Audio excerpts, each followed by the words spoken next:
कमरे में बैठे हैं दो आदमी, एक शिकायतों से भर के कहता है कि भगवान भी कितने भेदभाव से भरे हैं।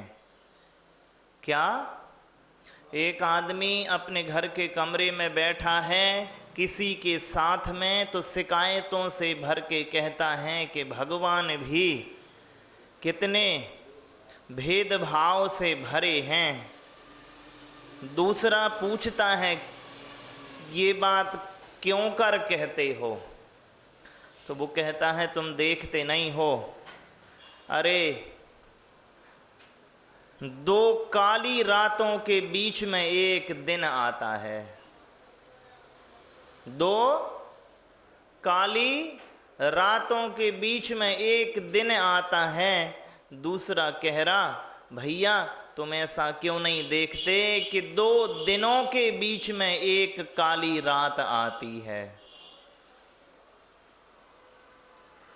महाराज साहब कह रहे थे उपयोगो लक्षणम, कि मेरे होने का, मुझे कोई चिन्हित करे इस संसार में, तो मेरे लाक्षणिक चिन्हों के आधार पे मेरी पहचान होगी। ठीक है, वो पुरानी कहानियां आती हैं कि मुनि भगवान की सभा में पहुंचते हैं श्रावक और पूछते हैं कि रास्ते में जो ध्यानस्थ थे मुनि वे कहाँ जाएंगे, तो वो कह रहे 7वें नरक। तो अब देखो वहां पे उनकी पहचान किससे हो रही है? उनके उपयोग पने से हो रही है अथवा उनके द्रव्य पने से हो रही है?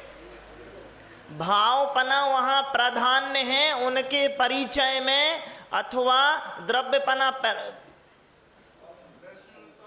प्रमुख है? हाँ, लेकिन मूल में जो पहचान है वो मोक्षानुगामी कहे जावेंगे या भगवान जैसा कह रहे कि नरकानुगामी? क्यों? क्योंकि द्रव्य में दोष नहीं उपस्थित हुआ है, लेकिन भाव में दोष उपस्थित हो गया है। हालांकि द्रव्य भी आदरणीय है। कल एक बड़ा अच्छा प्रश्न पूछा था हमने धर्मेंद्र भैया से कि धर्मेंद्र भैया जे बताओ, भगवान जिनेन्द्र तीर्थंकर की सभा में अपन सब बैठे हैं और आप हो श्रावक और मान के चलो हम हैं मुनि, और भगवान कह दे में कि जे धर्मेंद्र तो है सम्यक दृष्टि और जो भाई जे मुनि जी हैं जे हैं मिथ्या दृष्टि, तो मुझे भगवान की सभा में कौन से कोठे में बैठने मिलेगा? कौन से कोठे में बैठने मिलेगा बताओ?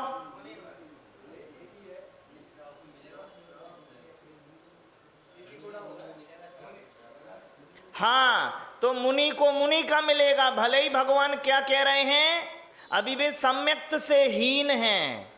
क्यों मिलेगा? क्योंकि द्रव्य भी अपनी स्थिति में आदरणीय होता है, भाव भी आदरणीय अपनी स्थिति में होते हैं। सबके द्रव्य के क्षेत्र अलग हैं और भाव के क्षेत्र अलग हैं। कोई कहे कि अरे मैं मिथ्या दृष्टि हूं, जी मिथ्या दृष्टि और मैं सम्यक दृष्टि, तो आध्यात्मिक चरणों में देखें तो इनका चरण चौथा हो गया पायदान और मेरा पायदान पहले है। तो वो कहे काम करो, कम से कम कोठा मेरा ना बदलो तो इनका तो बदलो ही बदलो। तो वो कहेंगे नहीं भैया, द्रव्य का अलग महत्व होता है। ठीक है, लेकिन आज जो अपन महत्व की बात कर रहे हैं वो कर रहे हैं भावों के, आपके उपयोग के। ठीक है चाचा, उपयोग के सामान्य तौर पे हम 3 अर्थ ध्वनित कर लेंगे। सूत्र के आगे पीछे ना देखते हुए सामान्य से अर्थ के उपयोग के 3 अर्थ ध्वनित कर लेंगे। जैसे कोई कहे उपयोगो लक्षणम, तो पहला अर्थ ध्वनित होगा उपयोग, ध्यान आपका लक्षण है। क्या है? ध्यान आपका लक्षण है। और दूसरा, उप का मतलब होता है छोटा या पीछे, और योग का मतलब होता है जुड़ाव। योग का मतलब क्या होता है? जुड़ाव। तो आपके जो जुड़ाव हैं, आपके जो जुड़ाव हैं, यहां पे मुख्यतः भाव प्राधान्य ना हो करके द्रव्य प्राधान्य अर्थ में, भाव प्राधान्य अर्थ में तो उपयोग हो गया ध्यान के अर्थ में। तो हमारे जो जुड़ाव हैं मोटे तौर पे वे भी उपयोग के अर्थ में माने जाएंगे, हालांकि भाव प्राधान्यता उनमें भी है। तीसरा अर्थ होगा, जब हम कहते हैं उपयोग, तो चाचा उसका अर्थ होगा आपके व्यवहारिक जरूरतें, आपकी व्यवहारिक आवश्यकताएं। देखिए, मैं एक कथा कहता हूं आपसे मां। एक मंदिर में भैया, एक मंदिर में शाम के समय दो मित्र आते हैं आरती करने। ठीक है, दोनों मम्मी दोनों अपने घर से लाते हैं दिया बाती और घी भी। ठीक, मंदिर में दोनों अपना दीपक आरती करते हैं खूब भक्ति भाव से, और एक व्यक्ति अपने दीपक को मंदिर की वेदी पे ही स्थापित कर देता है, दूसरा नहीं करता। वो उस दीपक को आरती के बाद ले जाके अपने मोहल्ले की उस अंधेरी गली में रख देता है जहां पे किचकड़ मची रहती है और लोग दुर्घटनाग्रस्त होते हैं। तो अब बताओ, अभिप्राय में दोनों की तो भिन्नता नहीं है, लेकिन उपयोगिता में भिन्नता है कि नहीं है? तो अब सामान्य तौर पे आप जैसे बौद्धिक लोग भी दोनों में से किसके कृत्य को ज्यादा महत्व का मानेंगे?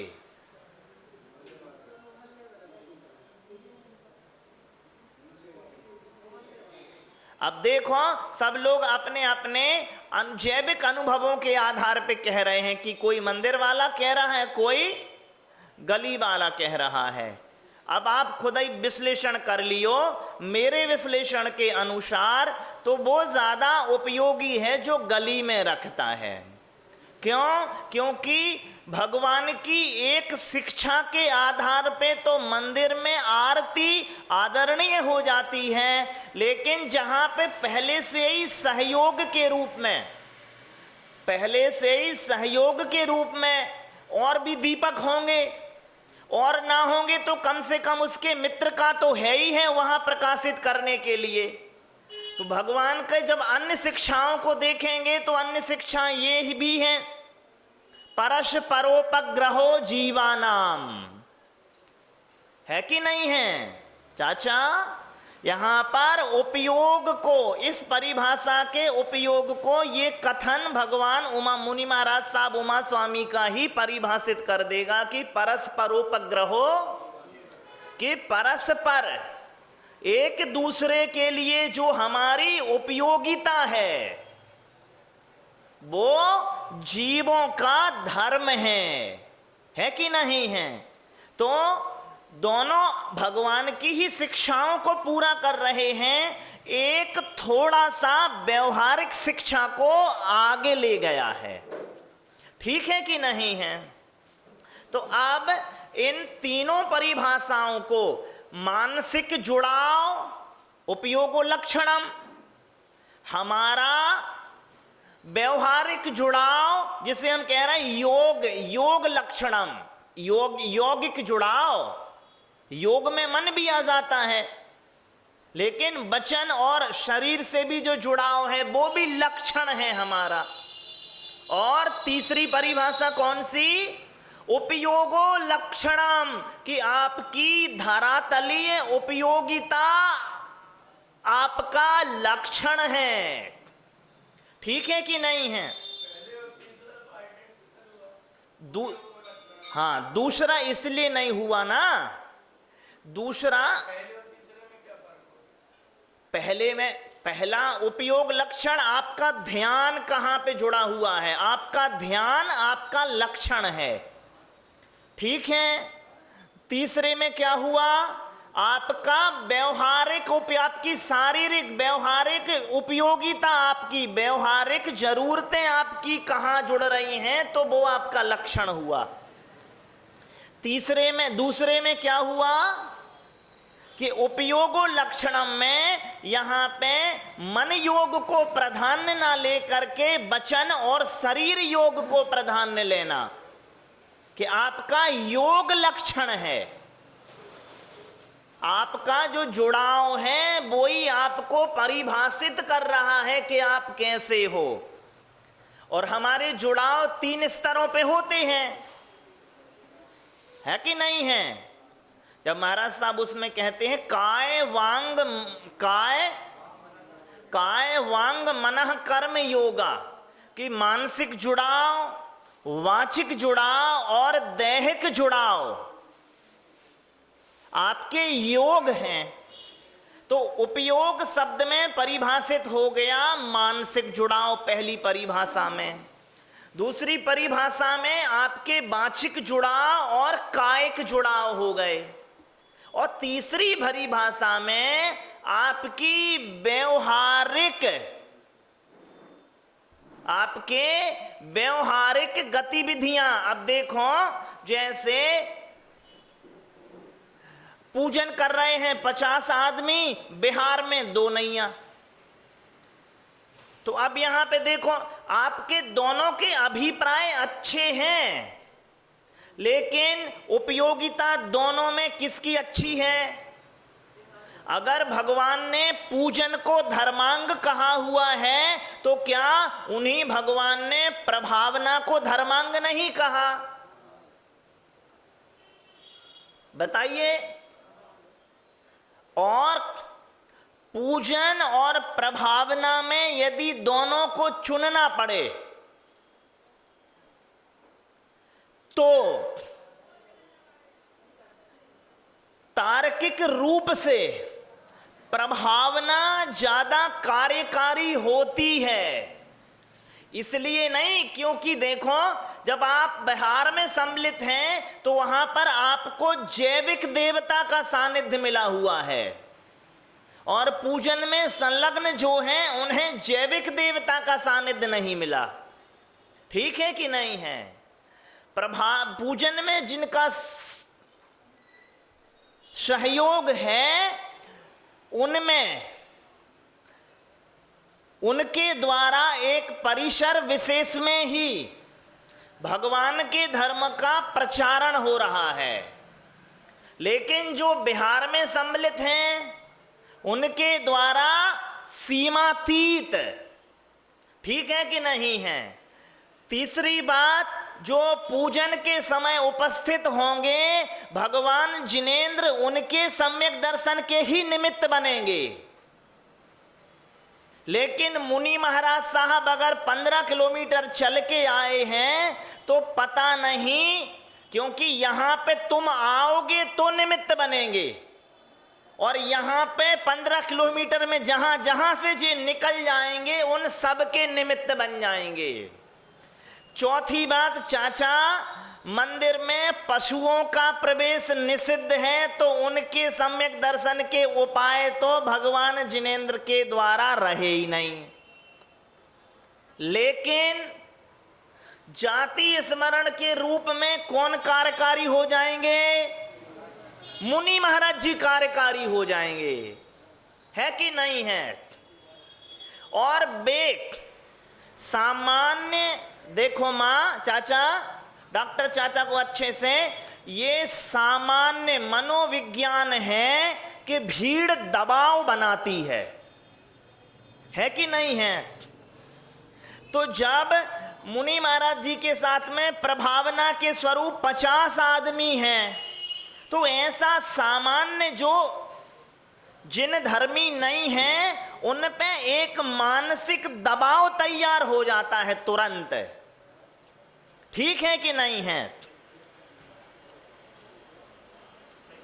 तो तो वहां पे निमित्त बहुत अच्छे हैं, ठीक है कि नहीं है चाचा।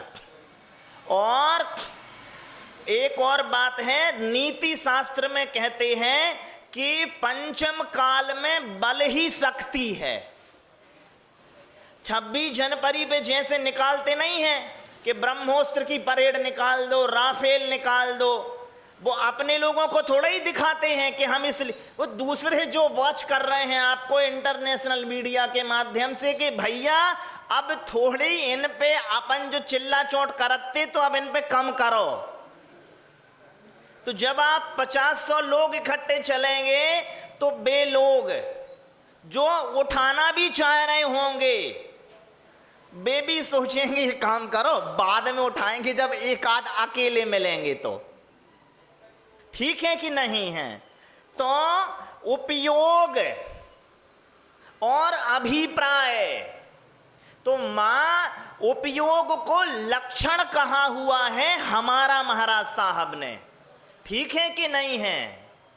और उपयोग के अपन ने 3 प्रकार से परिभाषाएं देख ली, ठीक है कि नहीं देख ली। अब आप अपने को देखें, क्योंकि मुझे तो सारे के डॉक्टर चाचा आपके विद्या का लाभ तो मूल में आपके अपने लिए ही है, ठीक है कि नहीं है। ये तो बाद में कहा गया कि डॉक्टर सेवा कर रहे हैं, लेकिन पहली सेवा तो किसकी होती है? खुद की होती है ना। और हाँ, उसमें बुरा नहीं है, कुछ भी बुरा संसार में कुछ भी बुरा नहीं है, क्योंकि पहले मैं खुद की सेवा करूंगा तभी तो दूसरे की सेवा कर पाऊंगा। कल डॉक्टर ही बीमार हो गए तो मोहल्ला तो बीमार होगा ही होगा। अरे डॉक्टर के फांके पड़ रहे हैं,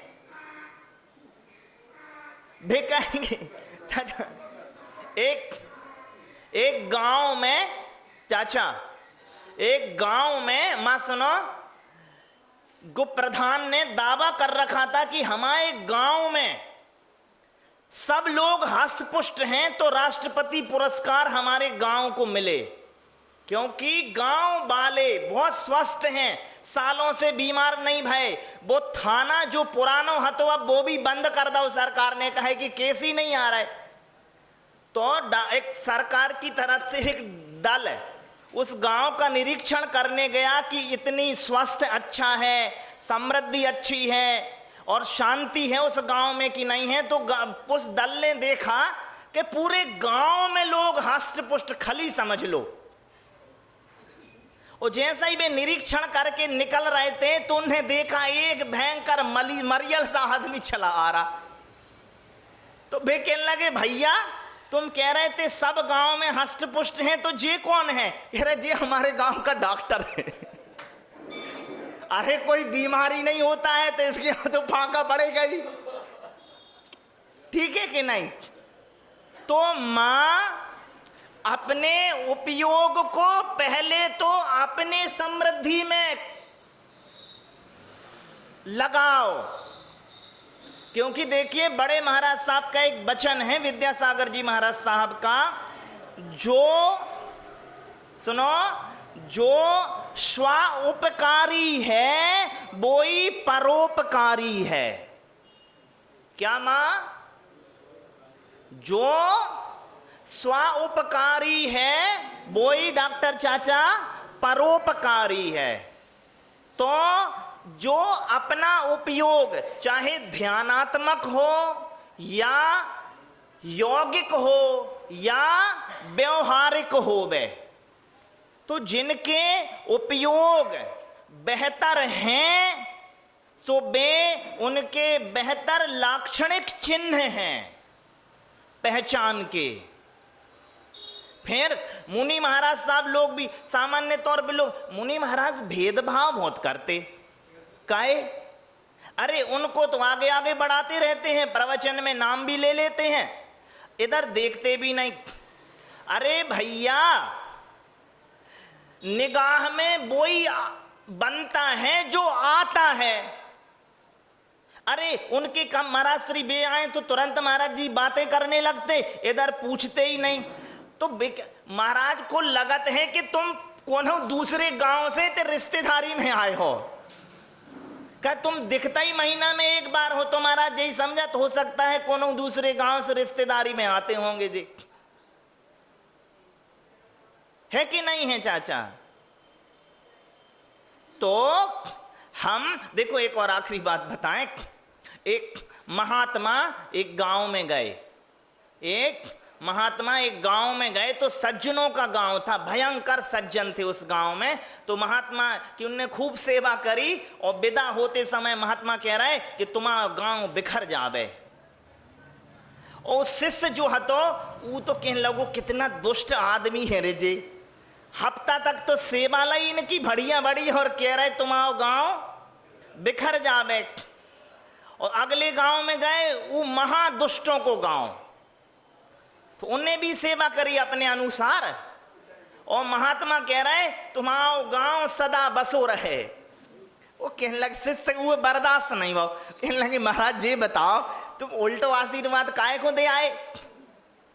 अरे कहने लगे भैया उल्टो नहीं, जे सज्जन आदमी जोन गांव में जे हैं उते सज्जनता बिखेर हैं, काहे इनका उपयोग बेहतर है। सज्जन जोन गांव में जे हैं उते सज्जन वातावरण ने बना है। तो तुम भैया 1000 आदमी हो एक जगह काहे को बैठे, 1000 गांव में बिखरो, उनको तृप्त करो। और जे हैं दुष्ट तो भैया जे सदा सदा बसे रहे को, जो गांव में गए जे वही गांव में इनको उपद्रव खड़ो करने, उतई नए थाने की जरूरत पड़े फिर। तो माँ ऐसे जो हमारे व्यवहारिक प्रयोग हैं या व्यवहारिक उपयोग हैं, उन्हीं के आधार पे आप सामान्य जगत में भी प्रशंसा और निंदा के पात्र होते हो। मुनि महाराज की नजर में भी आप आदर के और मध्यस्थता के पात्र होते हो, अनादर मत समझना। और परलोक में भी आप अपनी मानसिक उपयोगिता, यौगिक उपयोगिता और व्यवहारिक उपयोगिता के आधार पे ही परलोक में भी आप पुरस्कार के और दंड के पात्र बनोगे। क्यों? क्योंकि मेरा उपयोग मेरा लक्षण है भाभी माँ, ठीक है कि नहीं है? जिन लक्षणों पे आप तय करती हो कि टमाटर खराब हो गए या सब्जी खराब, आजकल टमाटर तो बिल्कुल खराब नहीं होने देते, हाँ, तो सब्जी खराब, तो आप लक्षणों के आधार पे तय करती हो कि जे बेहतर है या जे बदतर है। तो आप अपने भी कहने लगा अरे ये लड़का के लक्षण खराब हो गए, कहे भैया वो लड़का हो तुम देख रहे थे बिटिया के लाने शादी नहीं, उनके लक्षण खराब थे, कहा थे लक्षण खराब नहीं, पैसा तो पैसा अच्छे आते तो क्या हो गई, लक्षण लड़का चुनने के पैसा चुनने, तो पैसा के लक्षण थोड़ा ही होते हैं अच्छे बुरे, लड़का के अच्छे बुरे होते हैं। तो देखो माँ, जब आप सामान्य तौर पे भी लक्षणों के आधार पे भेदभाव में बदतरी और बेहतरी करती हो, तो आपके हमारे चरित्र, आत्मिक चरित्र जो हैं वो हमारे लक्षणों के आधार पर ही तय होते हैं, और वे लक्षण हैं उपयोग, ठीक है कि नहीं है? बोलिए। पूज्य मंगलानंद सागर मुनि महाराज, मंगल सागर मुनि महाराज की जय। हाँ,